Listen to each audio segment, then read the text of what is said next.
Well, I'll be sheesh. I mean, you know it's the B-Day weekend. The boy is supposed to be turning up. You know how that go. You know how the turn up goes. All right, we did the work earlier. Did the little live stream reacting to the Kenny Pickett news, right? But boy, right in the midst of the turn up, we get up. Boom, shield from the top rope. Shout out to the one and only Omar Khan and Coach T.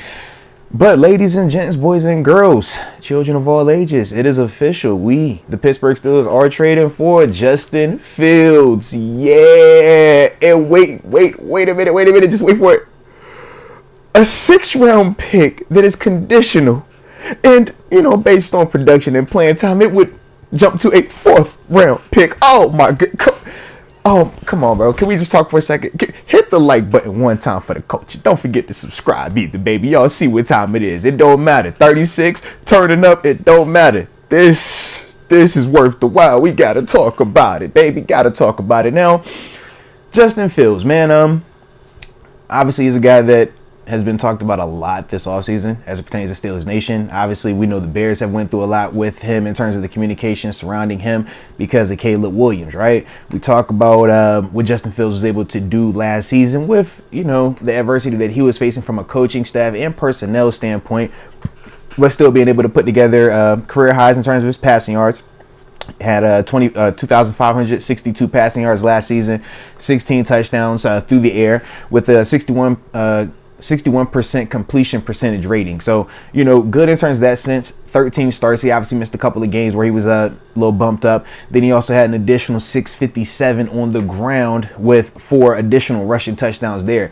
In terms of Justin Fields, we know he's explosive, right? He has all of the traits that you want to see in today's quarterbacks, the explosive guys, the unicorns, the Lamar Jacksons, the Josh Allens, the Justin Herberts and company, right? The guys, they got those rocket arms, but also have legs that can, break your back, can go 50, can go 60 on you.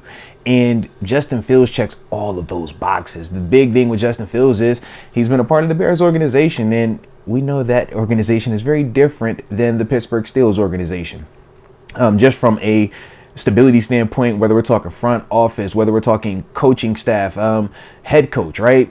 Just night and day, so to speak, man. So when I think of Justin Fields in this sense, I'm like, man, you're about to get a chance to come to just more stability. And being a guy that, was at a location prior to coming to Pittsburgh where you didn't have as much stability, man, you benefit largely from that continuity. You benefit largely from seeing the familiar faces, understanding that the playbook is not going to change every single year.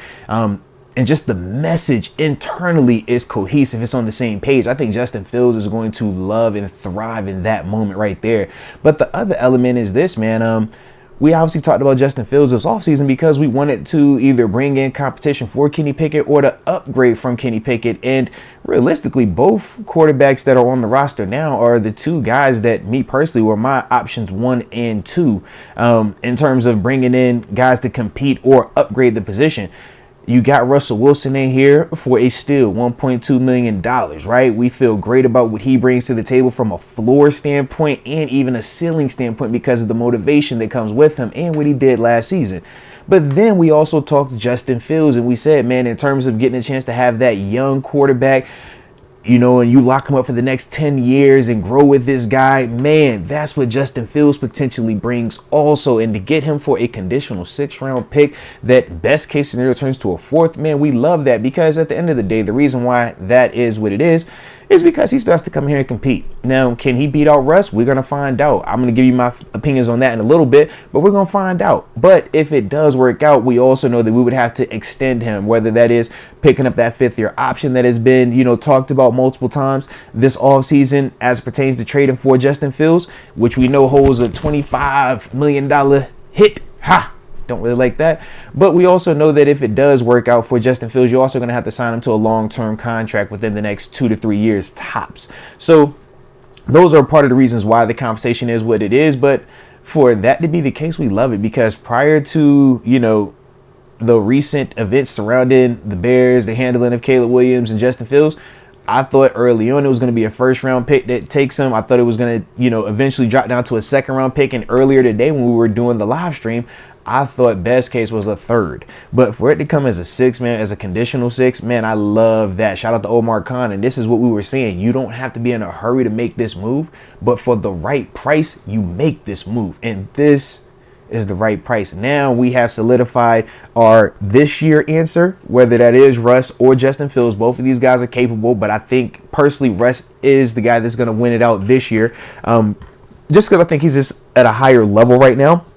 But the difference is this. I think Justin Fields has a higher ceiling to keep going this way, whereas I think for Russ, I don't know how much higher he can go, but I do feel like we're going to plateau with him sooner than you would with Justin Fields, just based off of their age and some of the physical ability, right? When we talk Justin Fields, I mean, this dude right now is arguably the best running quarterback in the NFL. I mean, in terms of we're talking his style versus Lamar Jackson or his style versus Josh Allen. Justin Fields, that's something that, I mean, it just looks a little bit different in terms of his smoothness and his ability to actually, you know, not overthink it. Because I feel like at times Lamar and Josh have both overthought their legs. And I think we saw that in the playoff game with Lamar and at various points in times with Josh this season. With Justin, I don't think he's at that level just yet. He's just kind of like, man, I don't care. I'll run it. I'm not tripping on what you want to label me as. And that I do love, but I do think that's one of the things that, you know, for him is a defining characteristic in terms of why you like some of the upside with him. When we talk about his arm talent, man, his arm is up there with anybody we want to put it up there with. But the accuracy and the anticipation, that's the part where he has to improve. Now, I love the fact he's going to get a chance to compete with Russ, but more importantly, learn from Russ. The same exact way we were talking about Kenny Pickett. You get a chance to compete and worst case, learn from. This is the best case scenario in my eyes, because now I get the quarterback that I truly feel can maximize this offense, can maximize the potential, along with the guy that I think can be the long-term answer in terms of Justin Fields, if he is able to develop and learn from Russ the way that I think he will be able to. I just think in the terms of the scenarios for Justin Fields, you're excited about it because it's a fresh start. You know this is a great organization in terms of what you've heard. You have Coach Tomlin. That's a great head coach to be with in the NFL. And more importantly, you're walking into a scenario where it's not going to be a end-all be-all if you do not win, you know, the starting quarterback spot week 1. It doesn't kill you. It doesn't change how we view you. You would just be viewed as the guy that's sitting and waiting, and then, you know, next year we're looking at you as option 1. You know, those are some of the things. But at the same time, it's like, man, if you come out here and you beat Russ out, well, that says a lot more about you, a lot more about your growth and your development. And, you know, we joked about, or not joked about it, but we would, you know, kind of talk about the competition, Kenny versus Russ, and we say it kind of tongue in cheek because it wasn't really a lot of belief that Kenny could surpass Russ in a competition this offseason. I think Justin Fields makes it interesting.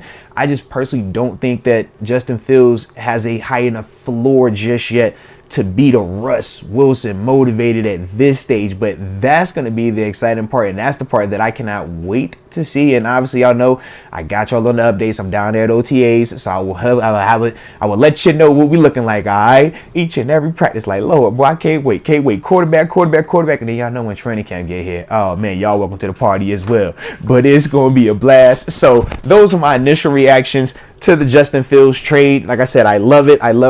Shout out to Omar Khan. Shout out to Coach T. It's his birthday weekend as well, so we both turning up clearly, all right? But y'all hit that like button one more time for the coach, and don't forget to subscribe if you have not done so. And you let me know your thoughts on the Justin Fields trade.